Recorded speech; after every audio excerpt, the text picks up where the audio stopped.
for people that don't know, this was a big deadline week. Um, it was bills had to be heard in what's called third reading, so they had to get off the floor of the opposite house that they were started in. So what that essentially means is that if they did not get their third reading this week, they are considered dead, which for our side of political thought in this state, that's usually really like 95, 96% a good thing. So quite a few bills did die, but quite a few passed. And because of this kind of weird unifying of the legislature, a bunch of stuff got sent to the governor. Usually, like what happens in this sort of back and forth is that like the House and the Senate disagree with each other. So that usually means there's yet another step in the process where they'd go to something called conference committee, where they hash out, different amendments and things like that. This session, a bunch of stuff just like went straight to the governor, which is pretty unusual, to be honest. So I think that's kind of the big takeaway I have of this week is that there's actually relatively little that ended up going to conference committee.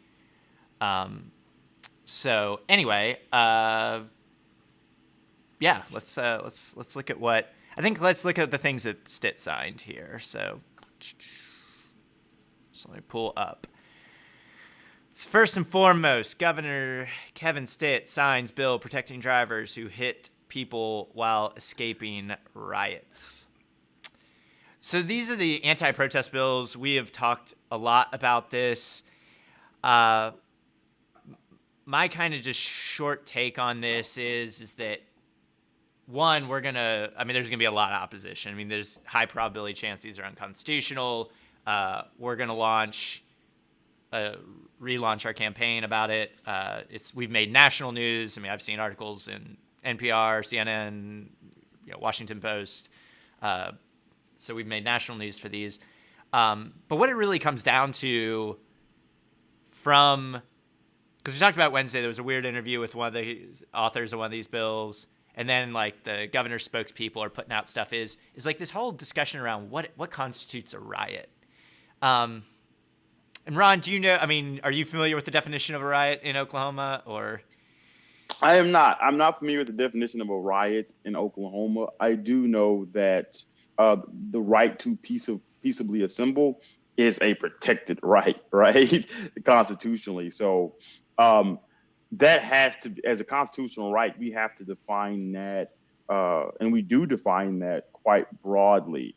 In terms of riot, just being a lawyer and using lawyer brain, having not read it, I would assume it is a group of individuals, doesn't have to be large, but a group of individuals destroying public and private property without any justification, right? So just like a quick lawyer definition. Yeah, and the group of how small it can be to be a riot is 3 people. Yeah, like yeah, it doesn't have to so. be. It can be 3 people. Yeah, that doesn't have to be a lot. So I guess my deal is like, lots of stuff gets declared an unlawful assembly, right? It isn't necessarily like an out of control mob. It's just a group of people doing stuff that the cops don't like, effectively, or now it's, according to this 1674 law, is blocking streets. And so, again, Which, by the way, yeah, we go ahead. have obstruction. Like obstructing Right. a roadway is a crime in the state of Oklahoma. The police over fucking use it, like they do all of the traffic offenses. So, this notion that obstructing roadways was running rampant in the state of Oklahoma and wasn't being enforced or wasn't even on the books is just factually incorrect. Like obstructing a roadway is a crime in the state of Oklahoma, and the police can charge you with that crime. So there's no need to give drivers the right to take vigilante justice and mow over people obstructing the roadway in some way. There was just no need for that. And you gotta like ask yourself so often. It's like, what does this law accomplish, right? Like, what problem is this law solving? And it's just not solving any. It's creating mayhem. So you want Right. to talk about riots? You want to talk about individuals clashing in the streets and the like? This creates an environment for that because now drivers, the laws are rarely perfectly clear. If they were, I wouldn't have a job, right? Right. So now drivers have it in their minds, okay, I don't, I can't turn around right now, kinda. So I guess I can just run over these fucking people, right? And be civil and be protected civilly, and that's like absurd because we have obstruction on the books, we have tort laws and the like. There was no purpose, there was no need for this, but what it will do is create an undue zone of risk for Oklahomans. And by the way, like, I mean, if Joe Progressive is driving home and having a bad day in the Second Amendment nut jobs, I mean, it's Joe Progressive, so Yeah. he inherently cares about people. But listen, fam, we all have bad days, so like it's Joe Progressive is what it's like driving his Prius down the street and the Second Amendment wing nut jobs who think overreacted has a hyphen in it, by the way, in their official statement, or brandishing the AR-15. Don't forget, listen, Yeah. fam, you in the way, and Yeah. and and by the way, not only are you in the way, and I can't go by you, you're holding an AR-15. I'm very threatened, and you see my Exactly. coexist decal on the back of my Yeah. car. Like I Yeah. don't know.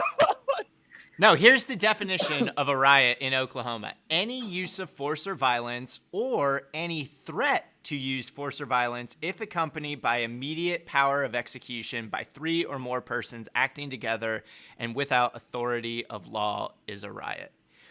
And the deal with that is, and so of course, one of the ghouls at OCPA posts that like in response to this thread from one of Stitt's comms people.